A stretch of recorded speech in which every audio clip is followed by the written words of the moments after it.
Hi, this is Bruce Flickinger with Florida Oasis Realty on Merritt Island in Florida. What I'd like to do today is go through a general overview of the Florida real estate contract. Certainly, if some questions come up, please feel free to email us or give us a call with more detailed questions. We'd be happy to answer those. This form we have on the screen is the typical Florida real estate contract that most deals are put together with this contract. It's called the As-Is Residential Contract for Sale and Purchase. The form's been approved by the Florida Realtor Association and the Florida Bar. I'm just going to go over a brief overview of it.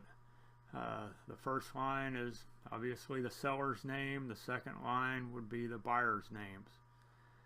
This is the street address, city, and zip code of the actual property, the county it's located in, the tax ID number, and a legal description.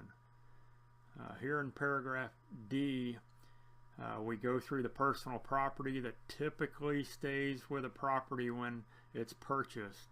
Appliances are called out, ceiling fans, light fixtures, draperies, blinds, window treatments, smoke detectors, garage door openers, etc. If there's other personal items that are part of the purchase, they should be spelled out in detail on this line or even on an addendum. The next paragraph is E. If there's items that typically stay with a property during a purchase, they should be excluded on this line here. We go on down to paragraph number 2. The purchase price goes in here. An initial deposit that will be put in escrow goes on this line. And here we can describe how many days after the contract signed that it will be put into escrow. And the escrow agent's information needs to be put on these lines here. Typically in Florida, it is a title company, occasionally an attorney's office. As we go down on line C, the financing amount can be put in here as a dollar amount or a percentage of the purchase price. So we go down to line E, that would be the balance to close. In other words, the purchase price minus the loan amount. As we go down to paragraph 3, that has to do with the timing on the offer. In this line here, we put the date that the offer will no longer be valid, usually a day or two after the offer is written. Paragraph 4 would be the actual closing date for the property. In most cases, you're looking at 30 to 45 days on a finance deal.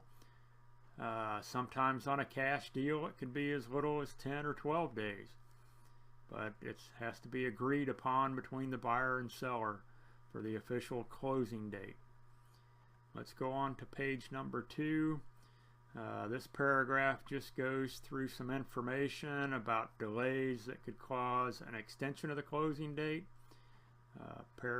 Paragraph 5A has to do with new loan requirements that they can cause delays.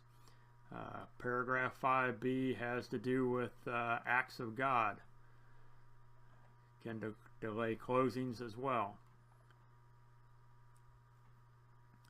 Paragraph 6 just goes into occupancy and possession, possibly if it's subject to lease, if somebody currently is renting the property. They may maintain occupancy after the closing date. Paragraph 7 has to do with assignability, that the buyer is actually the person that's purchasing the property. If this box here is selected, they may not assign the contract to another buyer. It's possible that you can check one of these other boxes that maybe the buyer will change before the actual deal is closed.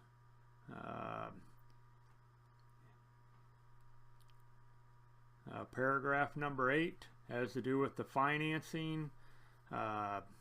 Paragraph A there has to do with if the buyer is going to pay cash, that box would be checked. In other words, there's no financing contingency.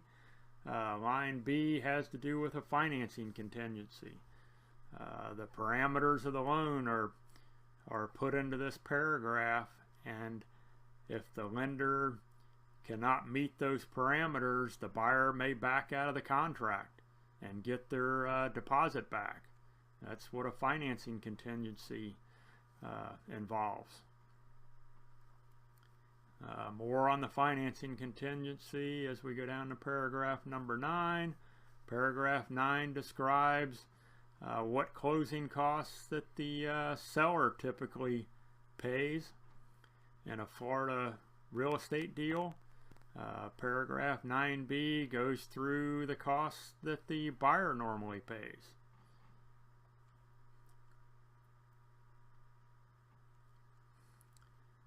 As we slide down here, a little blurb on the survey.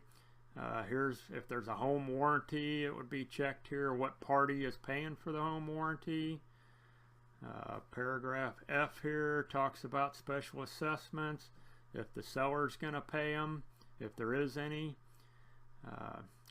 This box here would be checked. If the seller and the buyer are going to pay them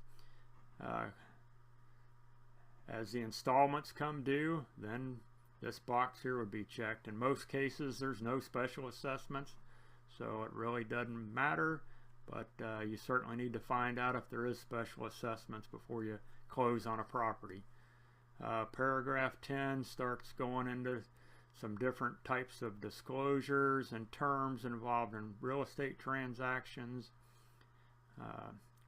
As we slide down, we get to paragraph 12, which is the most important paragraph in the whole contract, that the buyer has 10 days to inspect the property, and it's recommended that you get a professional home inspector to inspect the property and make sure there's no major issues with the property. At that time, if there's major issues, you can either withdraw from the contract and get your deposit back, or you can try to renegotiate with the seller and tell the seller what your concerns are about the property. Paragraph 13 goes into a description of what the escrow agent is and what they can do with the deposit that they're holding for you. Paragraph 14 goes into some broker liability kind of issues.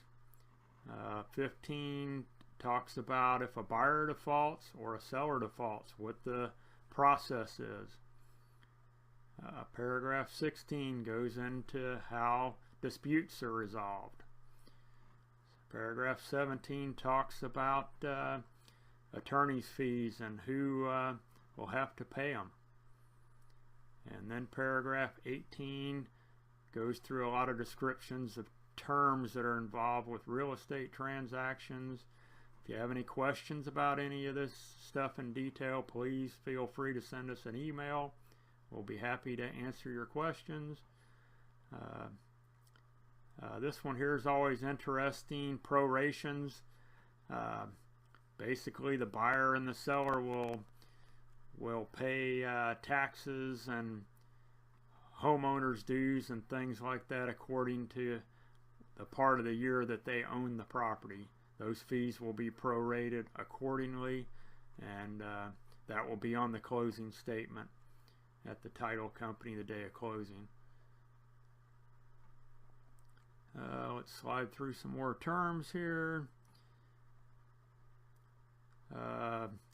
Paragraph 19, if you have extra forms that are attached as addendums, they need to be marked here that they're part of the contract.